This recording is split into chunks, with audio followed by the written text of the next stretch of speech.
Friday, the 7th of July 2017. I don't want to blame them. They are unaware of their actions. It's a week since writing here. It was tough last night as I read some old diaries from the early 1990s and the 2000s. The ones from the early 1990s brought back so much pain. How tormented was I? Everything was a struggle. I also read some of my writing and poems from the 1980s. The fear and mistrust in The Forest of Trust had me in tears. I was 19 years old and felt safer in nature rather than with people. How sad. I clearly felt let down by the people I was with, subconsciously. I craved acceptance, trust, love, uncondition.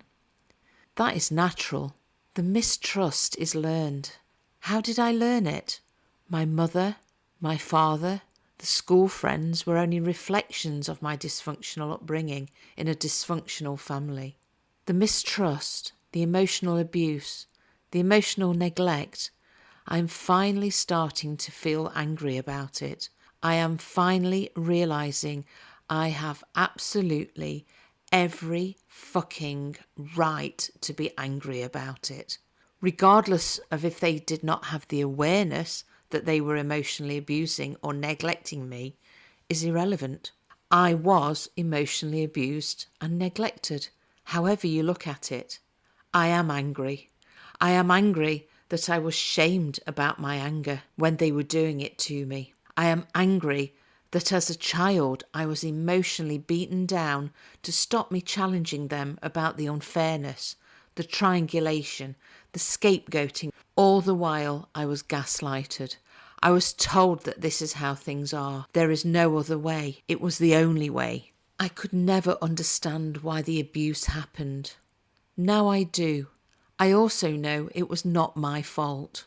The sad thing is that when reading my diary from the early 1990s, I wrote how much I wanted to love my mum, but couldn't tell her. I was exasperated that she didn't get it. I realise now that regardless of whether she was diagnosed, she had narcissistic traits and borderline traits. She blamed me for everything. I even wrote in my early 1990s journal that it must be my fault that she was having problems with her nerves. How awful. And that's the issue. I blamed myself for everything. I turned their blame inwards. A double whammy. They blamed me and I blamed myself unconsciously. I believed them. They lied to me. Regardless of what they believed, it is nothing but lies. I was a mistake in their view, and I have been suffering their judgment from before birth. From the moment they found out, they subconsciously blamed me, then put on a mask to the outside world. My brother had no chance of understanding what happened, and if I refuse to play the role of scapegoat, I get physically threatened. He gets away scot-free for now. I was silenced by thinking it was okay, by the normalisation of the emotional abuse. Now I realise, now I know, I'm finally awake. I also think this is why my mum is not in touch. She is uncannily perceptive. She is so emotionally enmeshed with me. I am convinced she can read my feelings and thoughts. I'm glad she has not contacted me, as it has given me much needed space to process this. I don't want to blame them because they are so unaware of emotions and what constitutes emotional abuse, but I am finally connecting with the anger which I have suppressed for years because of their threats. The other thing is that I'm just starting to realise how insidious this abuse has been. Finally out of denial. How hidden. Then in public, Mum was so overly sweet in front of others, it was sickening.